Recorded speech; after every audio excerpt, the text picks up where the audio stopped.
অত্যন্ত দুঃখের সাথে জানাচ্ছি যে কাফিররা বলে এই দুনিয়াতে কিছু কিছু দুঃখ থাকে যা কখনো কাউকে বলে বোঝানো যায় না, কিছু কিছু ভুল থাকে যা কখনো শোধরানো যায় না, এবং কিছু কিছু প্রশ্ন থাকে যার উত্তর কখনো মিলে না।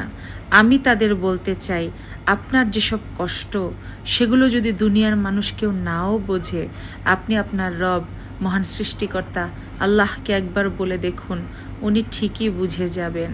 এবং আপনি যে ভুল করেছেন এবং বলছেন যে শোধরানো যায় না, আপনি একবার আপনার সৃষ্টিকর্তার কাছে ইস্তেগফার করুন, আপনার সকল ভুল ভুলে পরিণত হয়ে যাবে, নেকিতে পরিণত হয়ে যাবে।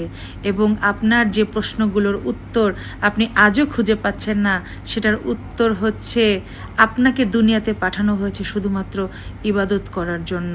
তাই মন ভরে ইবাদত করুন, কোনো প্রশ্ন খুঁজতে যাবেন না, এবং এর থেকে বেটার উত্তর আপনি কোথাও খুঁজে পাবেন না।